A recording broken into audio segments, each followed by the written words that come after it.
Group की बात हो रही है तो आ जाओ ग्रुप पर। Group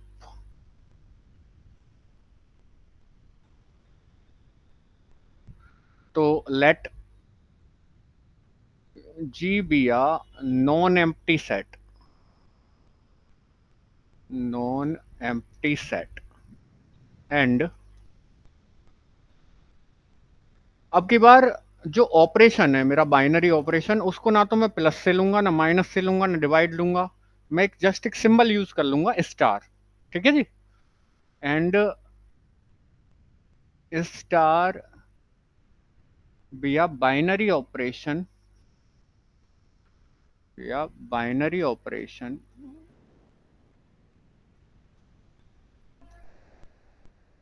operation on G. ठीक। Then the algebraic structure, then the algebraic structure, algebraic structure G star is said to be a group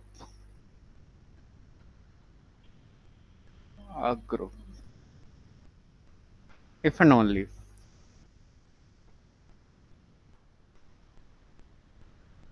या इफ ही कर लो खाली, क्योंकि डेफिनेशन में if and only for if एक ही चीज होती है। ठीक है, डेफिनेशन दोनों तरफ से ट्रू होती है। If the following postulates, if the following postulates या कंडीशंस, पोस्टुलेट्स होल्ड्स। और वो पोस्टुलेट्स क्या क्या हैं? नंबर 1 पर आ जाएगा आपका क्लोजर प्रॉपर्टी।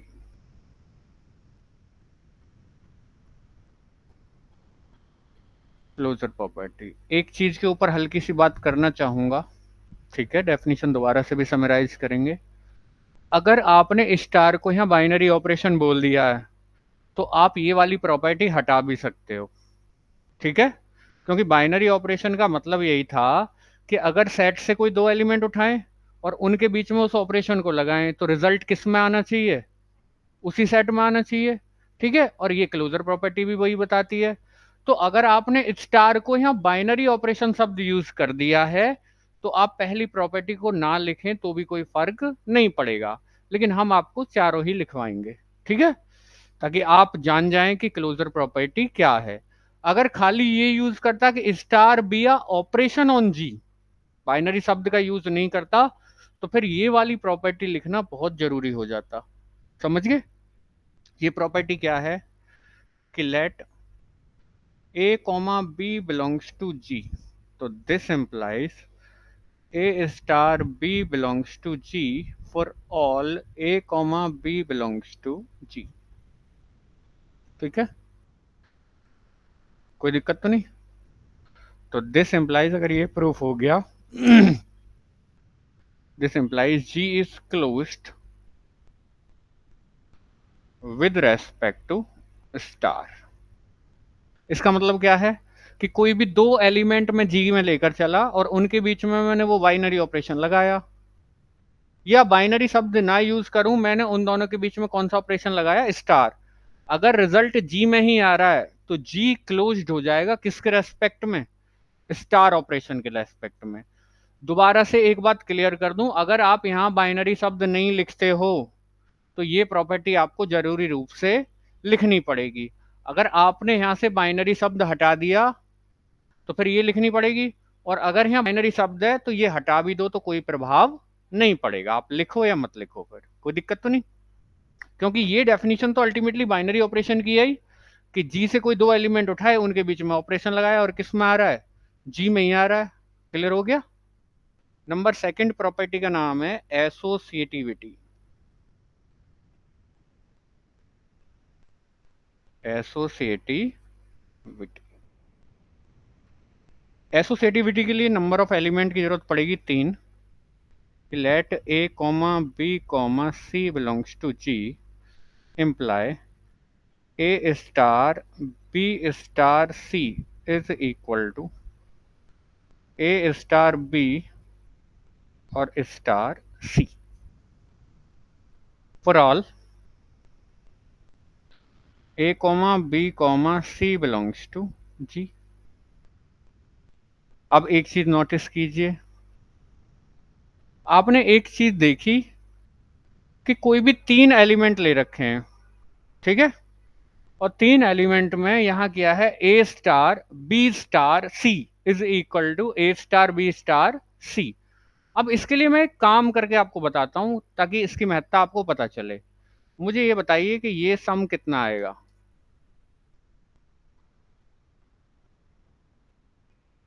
9 आएगा।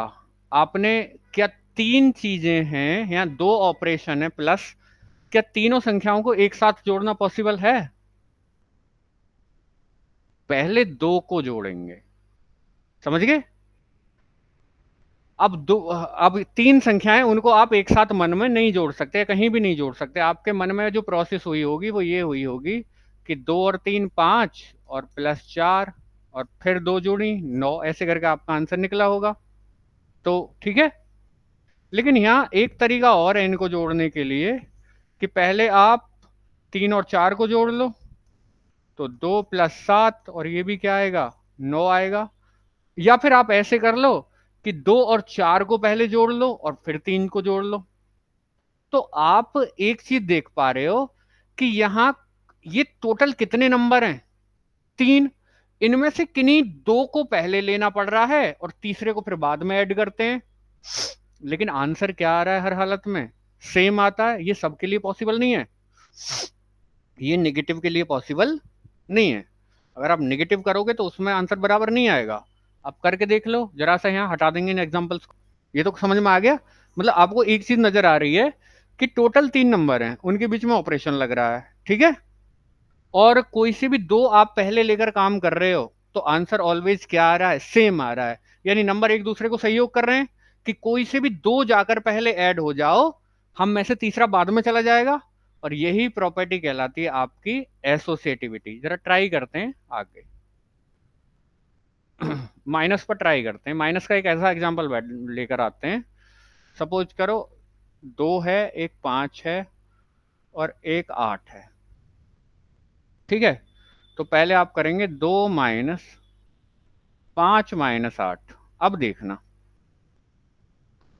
तो कितना आएगा ये, 2 - 5 - 8 करें, -3। तो ये कितना हो जाएगा, -3। और 2 - -3 प्लस हो जाएगा, कितना हो जाएगा ये, 5। तो इधर से आंसर कितना आया, 5। अब आप कर लो 2 - 5 और -8। तो ये हो गया ये कितना हुआ, -3 और -8, और ये कितना आया, -11। इसमें एसोसिएट करने के लिए नंबर तैयार नहीं है, ठीक है। तो यहां से बेटर क्लियर हो गया आपको। कोई दिक्कत तो नहीं, वहां हमने ब्रैकेट वगैरह नहीं लगाए थे, ठीक। बात समझ में आ गई। तो ये जो ऑपरेशन है और ये जो 3 नंबर हैं, ये आपस में एसोसिएट करने के लिए तैयार हैं तीनों नंबर, ठीक है। मतलब कोई से भी दो पहले चले जाओ, तीसरे को कोई भी आपत्ति नहीं है। क्लियर हो गया। तो आप एक चीज लिख सकते हो कि this implies star is associative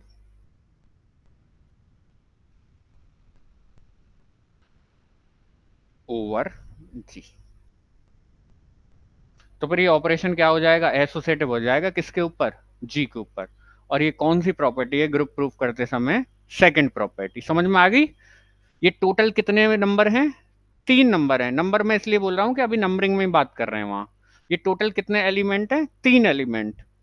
और मैंने ए स्टार बी स्टार सी किया, ए स्टार बी स्टार सी। थोड़ा रुकेंगे कि ए स्टार बी स्टार सी, और वो किसके बराबर आना चाहिए, ए स्टार बी स्टार सी के। और कोई भी 3 एलिमेंट अगर मैं जी से उठाऊं तो ये आपको बिल्कुल क्लियर है। बिल्कुल क्लियर का मतलब ये है कि जब हमने प्लस वाला एग्जांपल लिया था तो वहां कोई से भी दो नंबर पहले चले जाओ, ठीक है। तीसरे वाले को कोई भी आपत्ति नहीं है, हर वक्त आंसर क्या आएगा, सेम आएगा। यानी तीनों नंबर क्या करने के लिए तैयार हैं, एसोसिएट करने के लिए तैयार। बताइए कोई प्रॉब्लम आई हो तो पहली दो प्रॉपर्टीज में कोई प्रॉब्लम तो नहीं। नंबर 3 की बात करते हैं।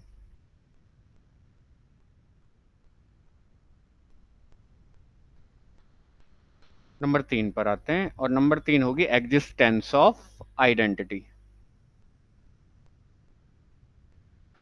Number 3 existence of identity.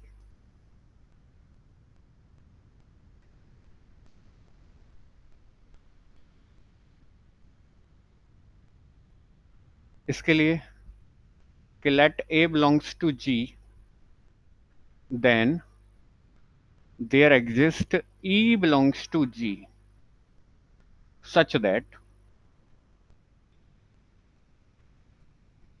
A star E is equal to E star A is equal to A for all A belongs to G. So this implies E star G be the identity element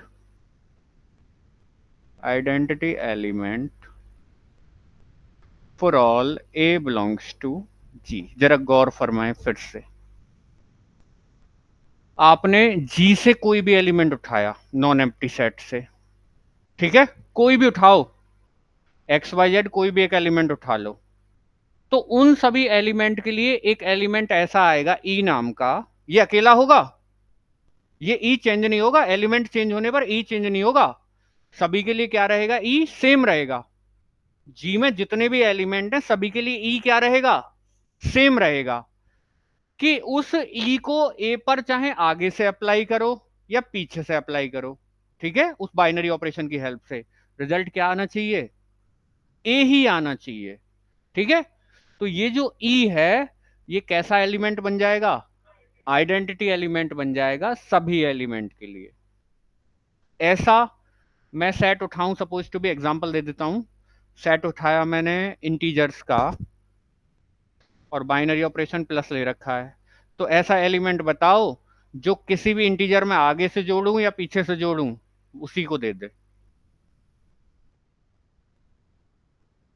0, और 0 इसके पास है भाई, कोई भी integer उठा लो, suppose to B 5 उठा लिया, 5 में भले ही 0 को आगे से जोड़ो या पीछे से जोड़ो क्या आएगा, ऑलवेज 5 आएगा।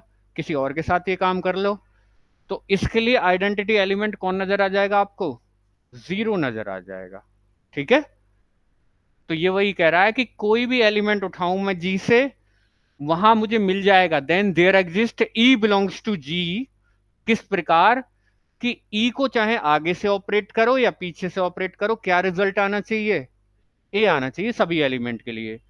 तो then E belongs to G be the identity element for all A belongs to G. कोई दिक्कत इसमें। नंबर 4 पर आ जाते हैं और नंबर 4 प्रॉपर्टी का नाम है existence of inverse. Existence of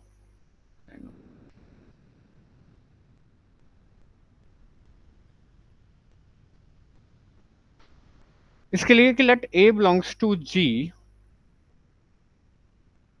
then there exists A inverse belongs to G such that A star A inverse is equal to A inverse star A is equal to E for all A belongs to G.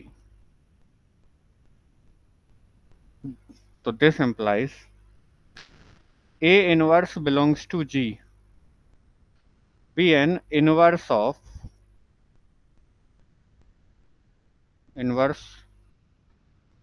the element A belongs to G। ये कह रहा है कि आप अपने जी से कोई भी एलिमेंट उठाओ, ठीक है, मतलब जिसको आप ग्रुप प्रूफ करना चाह रहे हो उससे कोई भी एक एलिमेंट उठाओ, उसके लिए मिल जाना चाहिए एक ए इनवर्स। ए इनवर्स का मतलब ये नहीं है ए की पावर -1, ये एक जस्ट नोटेशन मात्र है। ये क्या है? एक, ये भी जैसे एक नोटेशन था, अलग अलग सेट के लिए अलग अलग आएगा, जैसे इंटीजर के लिए प्लस आ रहा था, ठीक है, मल्टीप्लाई के लिए 1 होता है, 1 की मल्टीप्लाई चाहे आगे से करो या पीछे से करो सेम एलिमेंट देता। तो ये जैसे बदलेगा ऐसे ही कोई भी मैं ए जी से उठाऊं तो मुझे क्या मिल जाएगा? ए इनवर्स मिल जाएगा उसी सेट के अंदर। किस प्रकार कि उस ए पर ए इनवर्स को भले ही आगे से अप्लाई करूं या पीछे से अप्लाई करूं, क्या आ जाना चाहिए? Identity element. इसका नाम क्या था? Identity element. तो ये जो ए इनवर्स है, ये ए के लिए क्या बन जाएगा? इनवर्स बन जाएगा। ठीक है, तो this implies A inverse belongs to G be an inverse. Be an नहीं आएगा, इनवर्स यूनिक होता है, तो आप इसको चेंज कर दीजिए कि बी द इनवर्स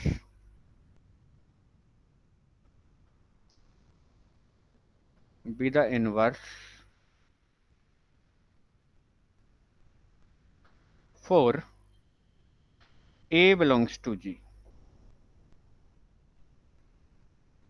ठीक है, मतलब हर एलिमेंट के लिए इनवर्स अलग अलग होगा। आप वही इंटीजर के सेट के ऊपर बात कर लेंगे। पहली बात तो ये बताओ, मैं इसके ऊपर विचार कर रहा था, ये दिखाई दे रहा होगा? हाँ बिल्कुल दिख रहा है। आइडेंटिटी एलिमेंट क्या आया था यहाँ? 0 आया था। अब इससे कोई भी एलिमेंट उठाओ, उठाओ कोई भी एलिमेंट आई से, 2। अब मैं आपसे पूछूंगा कि 2 में ऐसा क्या जोड़ें आगे से और पीछे से कि आइडेंटिटी एलिमेंट 0 आ जाए? -2। ठीक है, तो 2 में अगर मैं -2 जोड़ूं आगे से और पीछे से तो क्या आ जाएगा आइडेंटिटी एलिमेंट? तो मैं ये कह दूंगा कि 2 का इनवर्स कौन है? -2। ठीक है, आगे विचार करें एक और एग्जांपल पर। Suppose to B 5। 5 में ऐसा क्या जोड़ूं आगे से और पीछे से कि आइडेंटिटी एलिमेंट आ जाए? -5। ठीक है, तो आपको यहां से पता चल गई कि 2 का इनवर्स कौन हो जाएगा? -2। 5 का इनवर्स कौन हो जाएगा? -5। ऐसे ही 3 का इनवर्स क्या हो जाएगा? -3। अब उल्टा सोचें, -2 में ऐसा क्या जोड़ें कि आइडेंटिटी एलिमेंट आ जाए? -2 में 2। तो अगर 2 का इनवर्स -2 है तो -2 का इनवर्स कौन होगा? 2। अगर 5 का इनवर्स -5 है तो -5 का इनवर्स क्या होगा? 5। अगर 3 का इनवर्स -3 है तो -3 का इनवर्स क्या होगा? 3। बात आ गई समझ में? अगर हर एलिमेंट के पास इनवर्स मिल जाता है तो ये प्रॉपर्टी पास हो जाएगी। हमें हर एलिमेंट के पास क्या चाहिए?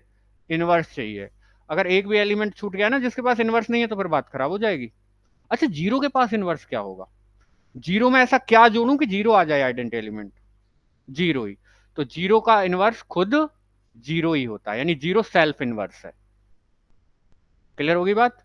कुछ और आगे बात करते हैं। तो ये किसकी डेफिनेशन है जी? ग्रुप की डेफिनेशन है। आपको बाय वर्ड ये याद होनी चाहिए, बिल्कुल एग्जैक्ट लिखी हुई है, बाय वर्ड आपके हाथ में होनी चाहिए। सारी बातें आपको इसमें क्लियर हो गई होंगी। बताइए कोई दिक्कत आई हो तो इस डेफिनेशन में कोई प्रॉब्लम है क्या? क्लियर हो गया? एक बार फिर से समराइज कर देते हैं। जी आपका, चूंकि ग्रुप की बात हो रही है और मैं पहले दिन से कहता आ रहा हूं कि यहां बाइनरी ऑपरेशन यूज होगा, तो इसलिए जी को आपको क्या रखना पड़ेगा? Non empty. ये सबसे पहली बात याद रखने योग्य है कि let G be a non empty set and star be a binary operation on G. तो तुरंत एल्जेब्राइक स्ट्रक्चर बना सकते हैं भाई। A non empty set equipped with one और more binary operation is called algebraic structure. बन गया algebraic structure. अब इस एल्जेब्राइक स्ट्रक्चर को ही मैं ग्रुप बोल दूंगा अगर ये कुछ प्रॉपर्टी क्या हो जाए? सेटिस्फाई हो जाए। जिनमें पहली प्रॉपर्टी है क्लोजर प्रॉपर्टी। क्लोजर प्रॉपर्टी ये कहती है कि जिसको आप ग्रुप दिखाना चाह रहे हो उसके अंदर से 2 एलिमेंट उठाओ, उनके बीच में ऑपरेशन लगाओ, रिजल्ट उसी में आना चाहिए। क्लियर हो गया? लिखने का तरीका बिल्कुल सेम होना चाहिए। नंबर सेकंड प्रॉपर्टी का नाम है एसोसिएटिविटी, और इसके लिए कितने एलिमेंट की जरूरत पड़ेगी? 3 एलिमेंट की।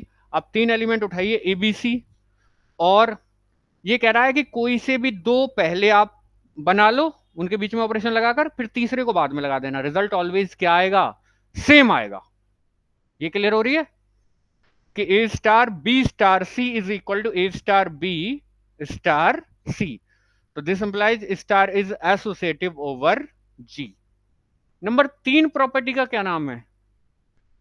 Existence of identity. ये कहती है कि कोई भी एलिमेंट लाओ जी से, उसके लिए वहां एक एलिमेंट आ जाएगा ई नाम का। किस प्रकार कि ए पर ई को चाहे आप आगे से अप्लाई करो चाहे पीछे से अप्लाई करो, क्या मिलेगा? ए ही मिलेगा।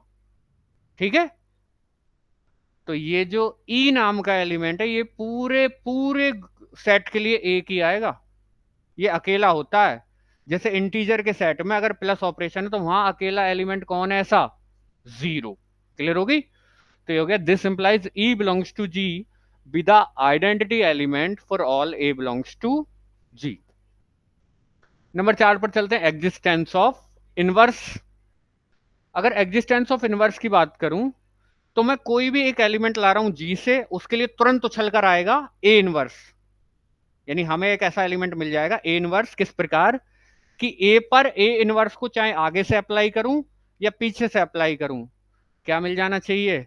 Identity element. अगर इंटीजर का सेट है प्लस ऑपरेशन है तो 1 के लिए कौन मिल जाएगा? -1। -1 के लिए कौन मिल जाएगा? 1। 2 के लिए -2, और -2 के लिए 2। तो एक चीज और नोटिस करो, 2 का अकेला मित्र कौन है? -2। और -2 का अकेला मित्र कौन है? 2। इनके अलावा कोई तीसरा आदमी वहां हाथ नहीं डालने वाला। तो इनवर्स जो होता है क्या होता है? यूनिक होता है। ठीक है? अगर मैं 2 का इनवर्स बन गया तो 2 का फिर कोई भी और इनवर्स नहीं होगा। मेरा नाता 2 से है और 2 का नाता मुझसे है। क्लियर हो गई बात? तो ये हो गया such that A star A inverse is equal to A inverse star A is equal to E, और ये सभी एलिमेंट के लिए ट्रू है। तो ए इनवर्स, चूंकि इनवर्स कैसा होता है? यूनिक। तो यूनिक के लिए मैंने क्या शब्द यूज किया है यहां? द। तो A inverse belongs to B, A inverse belongs to G be the inverse for A belongs to G. यानी ये ए इनवर्स ए का ही बनेगा, और अगर ए को चेंज करें तो उसका कुछ और बनेगा। बी का बनेगा बी इनवर्स, सी का बनेगा सी इनवर्स, डी का बनेगा डी इनवर्स। कोई दिक्कत तो नहीं? यानी कुल मिलाकर इसका मतलब ये है कि हर एलिमेंट के पास क्या होना चाहिए? ये किसकी बात चल रही है? इनवर्स होना चाहिए। हर एलिमेंट के पास क्या होना चाहिए? इनवर्स होना चाहिए। कोई दिक्कत तो नहीं? चलिए जी आगे। ये होगी आपकी ग्रुप की डेफिनेशन। ये आपको ज्यों का त्यों आनी चाहिए, बाय वर्ड बिल्कुल सेम टू सेम। यही तरीका रहेगा क्वेश्चंस को लिखने का, कुछ भी चेंज नहीं करेंगे, आप इसी से क्वेश्चन कर देंगे। अगर ये डेफिनेशन याद है तो फिर क्वेश्चन करना आप सीख जाओगे। क्लियर हो गया? चलते हैं आगे। फाइनाइट एंड इनफाइनाइट ग्रुप, या अबेलियन की ले लो पहले। Abelian group, abelian group.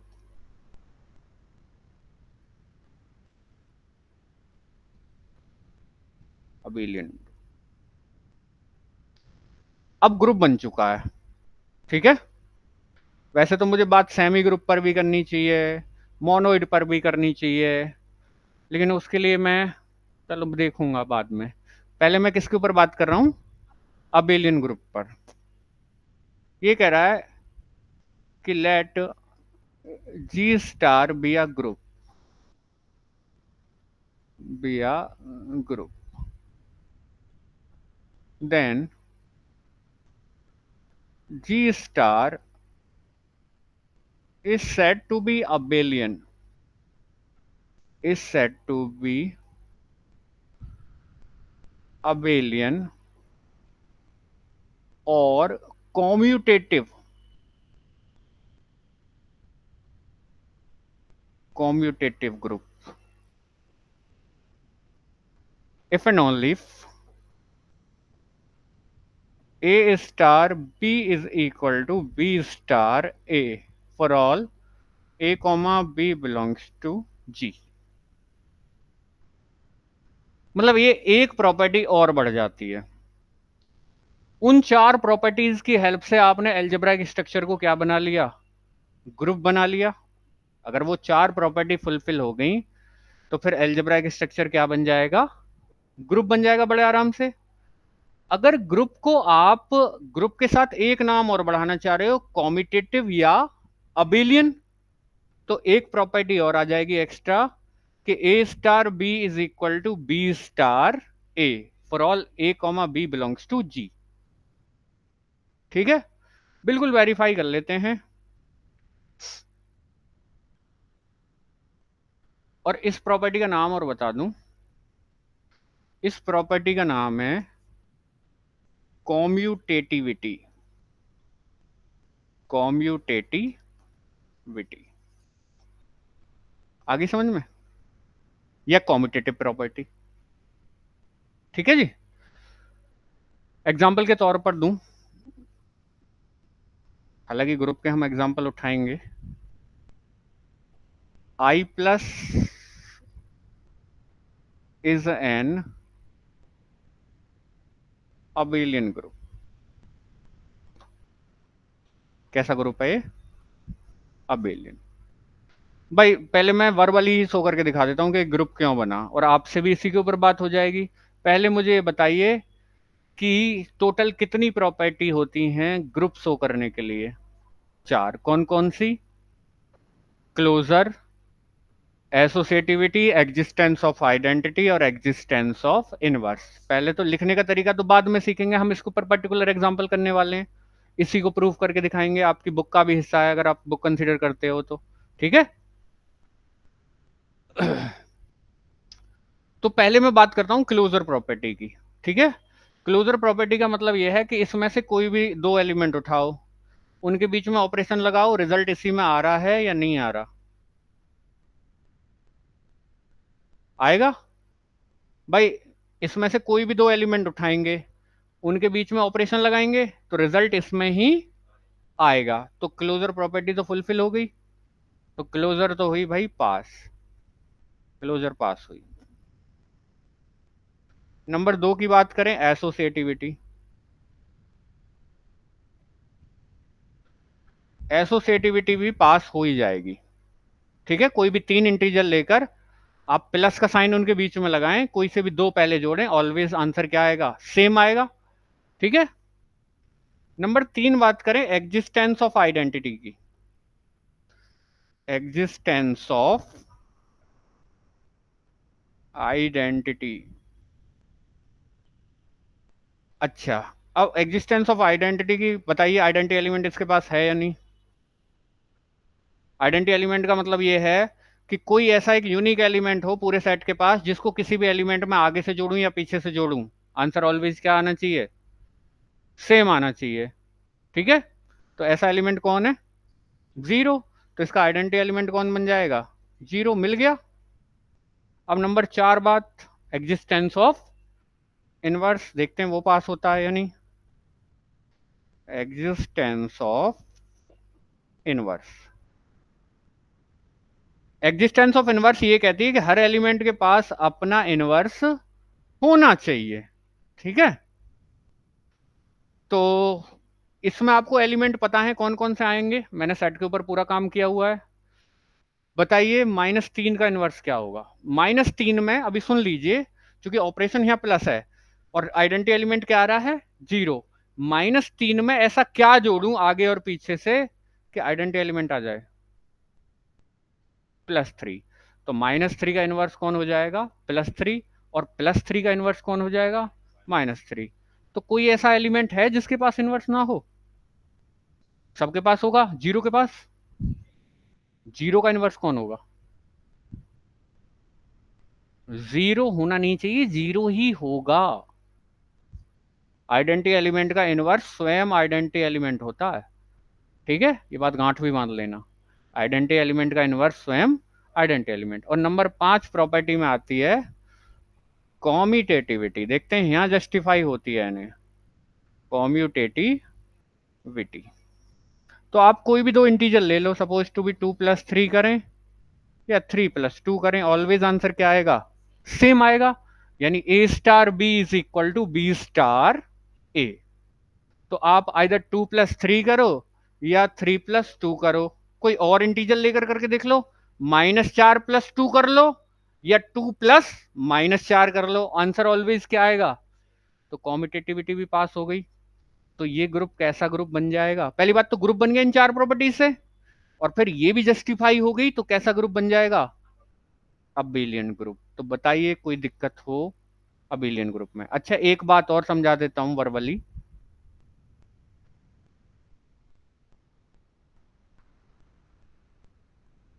अगर ये दो प्रॉपर्टी ही फुलफिल हो पाई और बाकी दो प्रॉपर्टी फुलफिल नहीं हो रही, तो यहां तक बनता है सेमी ग्रुप। कैसा? सेमी ग्रुप, समझ गए ना? तो सेमी ग्रुप के लिए कौन कौन सी प्रॉपर्टी सेटिस्फाई हो जानी चाहिए? क्लोजर और एसोसिएटिविटी। क्लियर? अगर पहली तीन प्रॉपर्टी सेटिस्फाई हो जाती हैं तो फिर बन जाता है मोनोइड। क्या बन जाता है? मोनोइड। आई बात समझ में? और चारों की चारों हो जाती हैं तो बन जाता है ग्रुप, और पांचवी और हो जाती है तो बन जाता है अबेलियन ग्रुप। समझ गए? तो ये भी पता होना चाहिए कि सेमी ग्रुप क्या है, मोनोइड क्या है, ग्रुप क्या है, और अबेलियन ग्रुप क्या है। चार श्रेणियां हो गई। अगर हमारी क्लोजर और एसोसिएटिविटी फुलफिल हो रही हैं तो बनेगा सेमी। सेमी बहुत काम का होता है, कैंसिलेशन लॉ होल्ड कर जाता है। ठीक है, बहुत बात होने वाली है, अब तो समाचार की तरह चलेंगी चीजें। अगर ये दो प्रॉपर्टी फुलफिल हो गई तो बन जाएगा सेमी ग्रुप। इसका एग्जांपल भी दूंगा। नेचुरल नंबर का सेट प्लस ऑपरेशन, जरा वेरीफाई करना। सेमी ग्रुप का एग्जांपल ले लो हमसे। नेचुरल नंबर का सेट और प्लस ऑपरेशन करो, क्लोजर और एसोसिएटिविटी के लिए वेरीफाई। क्लोजर किन्हीं भी दो नेचुरल नंबर का सम एक नेचुरल नंबर, क्लोजर हो गई। और नेचुरल नंबर को आप आगे पीछे करके जोड़ रहे हो तो एसोसिएटिविटी फुलफिल हो जाएगी। लेकिन क्या आइडेंटिटी एलिमेंट है इसके पास? प्लस के लिए आइडेंटिटी एलिमेंट कौन बनेगा? प्लस के लिए आइडेंटिटी एलिमेंट कौन बनेगा? प्लस के लिए आइडेंटिटी एलिमेंट जीरो बनेगा। ठीक है, कहां खो रहे हो? प्लस के लिए आइडेंटिटी एलिमेंट जीरो बनेगा। क्या जीरो इसके पास है? घर जाकर पढ़ते नहीं हो तुम। नेचुरल नंबर सेट के पास जीरो है? नहीं है। तो ये वाली प्रॉपर्टी खराब हो गई। इनवर्स की तो बात ही नहीं होगी, क्योंकि नेगेटिव आएंगे और उस नेगेटिव उसमें है नहीं। तो ये क्या बनेगा? Semi group. ठीक है, मोनोइड का भी एक एग्जांपल उठा लेते हैं। मोनोइड के लिए आ जाओ, इंटीजर का सेट और मल्टीप्लाई ऑपरेशन करो वेरीफाई। दो इंटीजर का प्रोडक्ट ऑलवेज एक इंटीजर, दो इंटीजर का प्रोडक्ट ऑलवेज एक इंटीजर, तो क्लोजर प्रॉपर्टी फुलफिल हो गई। इंटीजर की आप मल्टीप्लाई कर लो आगे पीछे करके, एसोसिएटिविटी होल्ड करेगी बिल्कुल। ये 2 × 3 × 5 is equal to 2 × 3 × 5, always same आएगा, आप कहीं भी देख लेना। ठीक है, तो एसोसिएटिविटी भी हो गई। अच्छा, मल्टीप्लाई के लिए आइडेंटिटी एलिमेंट कौन होता है? 1। जीरो कैसे हो जाएगा? 1 की किसी में भी आगे से मल्टीप्लाई कर दो पीछे से कर दो, सेम उसी को दे देगा।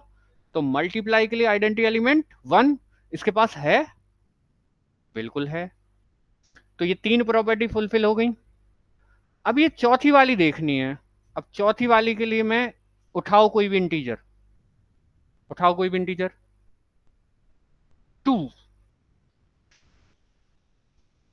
2 में मैं किसकी मल्टीप्लाई करूं कि आइडेंटिटी एलिमेंट आ जाए? 1/2, लेकिन 1/2 इसमें है नहीं, तो 2 का इनवर्स नहीं मिलेगा। ठीक है, 1 का भी नहीं मिलेगा। 1 का तो मिल जाएगा 1 का तो मिल जाएगा 1, लेकिन 3 का नहीं मिलेगा। 4 का नहीं मिलेगा तो बहुत सारे एलिमेंट हैं जिनके इनवर्स नहीं मिलेंगे, तो ये वाली प्रॉपर्टी खराब हो गई, 3 ही जस्टिफाई हो पाई। तो ये किसका एग्जाम्पल है? मोनोइड का। बताइए यहां तक कोई दिक्कत आई हो तो। ठीक है, आपको क्या करना है, अबेलियन ग्रुप की डेफिनेशन, ये एग्जाम्पल और ये वर्बल करने का तरीका सीखना है। ठीक है, मतलब आप सेट और ऑपरेशन को देखकर बता दो कि ये फला ग्रुप बनेगा या नहीं बनेगा। फिर कोई नाम नहीं है, अगर अकेली क्लोजर ही हो रही है तो फिर कोई नाम नहीं रखते, एल्जेब्रा की स्ट्रक्चर ही रखा जाता है फिर तो नाम। भाई नहीं, कुछ नाम नहीं देंगे, अगर खाली क्लोजर हो रही है ये कोई क्वेश्चन नहीं है। ठीक है, मैं बता देता अगर ऐसा कुछ एग्जिस्ट करता। ठीक है, ये तो वो वाली बात हो गई कि जी लड़का पैदा ही नहीं हुआ, क्या नाम रख रहे हो? क्या है उसका नाम, किसका? जो अभी पैदा ही नहीं हुआ। तो अगर कुछ ऐसा होता कि खाली क्लोजर वाले को क्या नाम देंगे? ठीक है, स्टेबल बोल सकते हैं, लेकिन वो सबसेट के मैटर में आता है। ठीक है,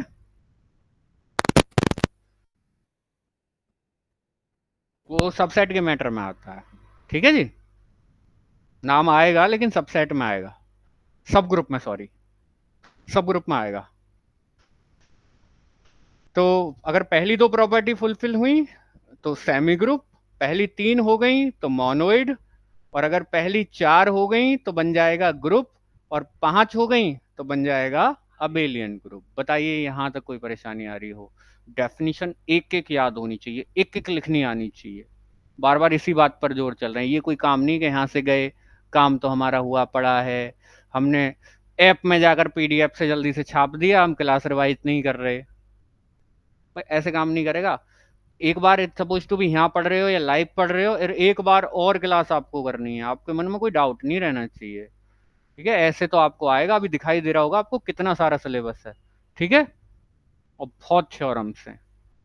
ठीक है, तो ऐसे काम नहीं बनेगा। चलते हैं आगे अगले सेक्शन में और बात करते हैं फाइनाइट एंड इनफाइनाइट ग्रुप की। Finite and finite and infinite group.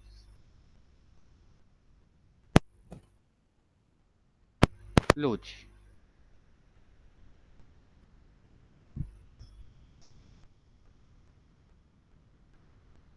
a group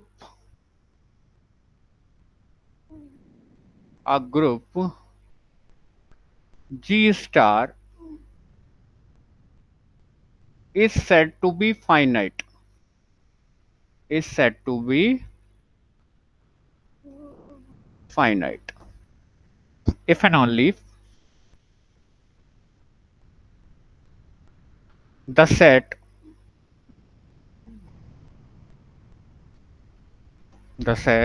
G is finite।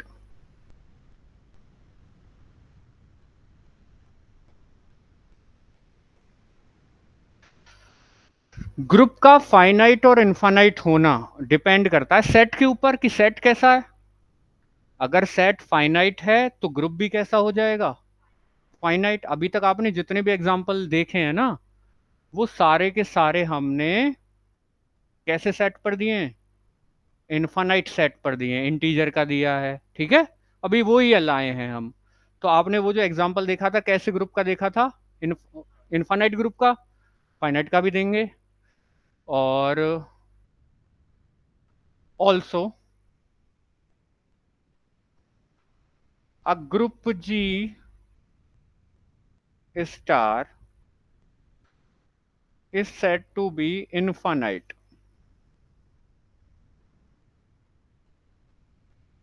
infinite if and only if the set G is infinite। कोई प्रॉब्लम तो नहीं? अगर सेट इनफाइनाइट है तो इनफाइनाइट ग्रुप, अगर सेट फाइनाइट है तो फाइनाइट ग्रुप। एग्जांपल यहां देख लो।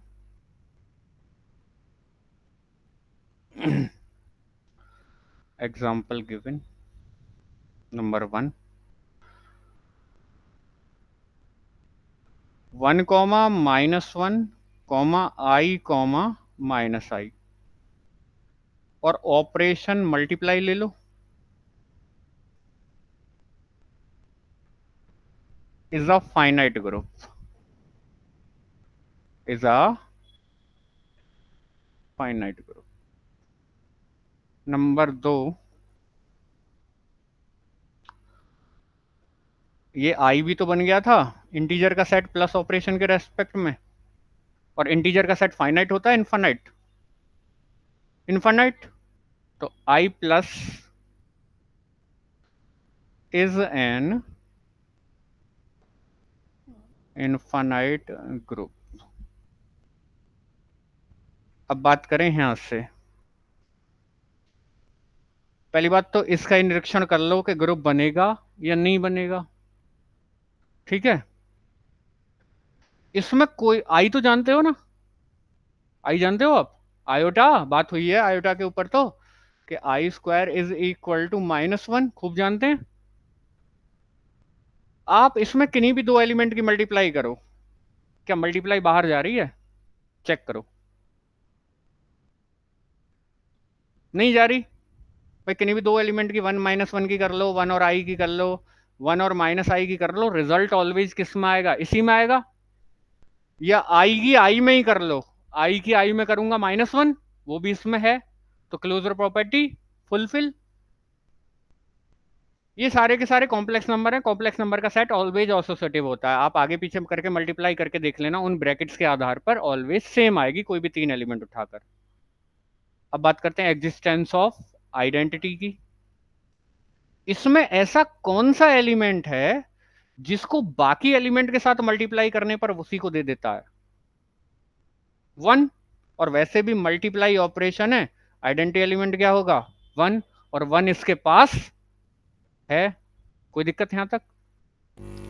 अब आ जाता हूं यहां, मैं एक चीज नोटिस कर पा रहा हूं कि 1 में 1 की मल्टीप्लाई करें तो आइडेंटिटी एलिमेंट 1 आ जाता है, यानी 1 का इनवर्स कौन है, 1।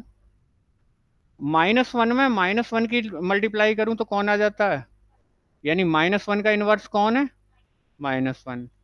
अब उठा लूं आई, आई में अगर मैं -i की मल्टीप्लाई कर दूं तो क्या आ जाएगा, 1, यानी आई का इनवर्स कौन है, -i। और -i में अगर i की मल्टीप्लाई कर देता हूं तो भी क्या आ जाता है, 1, यानी -i का इनवर्स कौन है, i। तो हर किसी का इनवर्स इसी में मिल रहा है, 1 का तो इनवर्स स्वयं 1 हो गया, -1 का इनवर्स स्वयं कौन हो गया, i का इनवर्स -i, और -i का इनवर्स i। और आगे पीछे करके भी मल्टीप्लाई कर लो, मतलब 1 इंटू -1 करो या -1 इंटू 1 करो, कॉम्पिटिटिव तक हो जाएगा। लेकिन इसमें सेट में एलिमेंट की संख्या कितनी है, फाइनाइट, फाइनाइट संख्या है, तो इसीलिए ये कैसे ग्रुप का एग्जाम्पल है, फाइनाइट ग्रुप का। और अगर यहां बात करूं तो आई प्लस ग्रुप बनता था, ऑलरेडी वेरीफाइड है, हालांकि हम अगली क्लास में इसको प्रूफ करके भी दिखाएंगे, ठीक है। तो I plus is an infinite group, clear, I plus is an infinite group. क्यों, क्योंकि आई कैसा है, इनफाइनाइट। कोई दिक्कत तो नहीं रही, बताओ यहां तक कोई प्रॉब्लम आई हो तो दिखाना बेटा,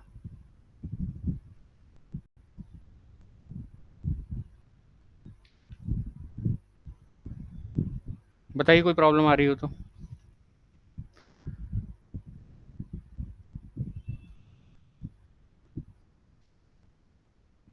क्लियर है ना।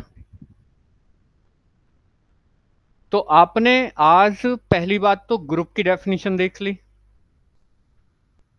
ग्रुप की डेफिनेशन को थ्रूली तैयार कीजिए बिल्कुल शांति से। आप भले ही 5 बार लिख रहे हैं, अगर एक शब्द की भी मिस्टेक हो रही है कहीं स्पेलिंग की भी, या दा यूज नहीं किया या आ यूज नहीं किया, ठीक है, तो भी आपकी डेफिनेशन गलत है। चाहे आपको 5 बार देख कर लिखनी पड़े और छठे बार में आपसे आए, तब तक आप ग्रुप की डेफिनेशन तैयार करेंगे, ठीक है। लेक्चर को, आज वाला लेक्चर कल का बता देंगे बेटा, जैसे भी क्लास होगी या नहीं, ठीक है। ग्रुप में अगर मैं कोई मैसेज नहीं डालता तो इसका मतलब क्लास होगी। आप फिर क्या कह रहे थे हम, डेफिनेशन तैयार होगी, लेक्चर को रिवाइज करेंगे आप, ये नहीं कि आप 2 की स्पीड में लेक्चर को रिवाइज करें, उससे तो अच्छा आप मत कीजिए, ठीक है। आप इसी स्पीड में लेक्चर को रिवाइज कीजिए, क्योंकि हम जान मान कर धीमे पढ़ाते हैं ताकि बात आपके दिमाग में आए, ठीक है। नंबर 3, इन एग्जाम्पल्स के ऊपर काम कीजिए, इनमें कोई डाउट है वो डाउट लेकर आइए, लेकिन सबसे बड़ी चीज ग्रुप की डेफिनेशन, जो डेफिनेशन का आधार आपने यहां बनाया बिल्कुल सेम तरीके से लिखकर ही हम एग्जाम्पल प्रूफ करेंगे, जितने भी हैं। हम इंटीजर के सेट को प्लस ऑपरेशन के रेस्पेक्ट में दिखाएंगे, ठीक है। तो ये बात आपको याद रखनी है, और ये काम आपके लिए रहेगा। और फिर एग्जाम्पल्स करने के बाद और फिर थ्योरम से स्टार्ट हो जाएंगी कुछ और डेफिनेशन आने के बाद, ठीक है। थ्योरम में एक भी शब्द ऐसा नहीं आएगा जो पीछे पढ़ाया हुआ ना हो। अब अगर आप पीछे का याद ही नहीं रख पा रहे या रिवाइज नहीं कर रहे तो फिर थ्योरम्स आपको क्लियर नहीं होंगी। बताइए कोई दिक्कत आई हो तो। चलिए।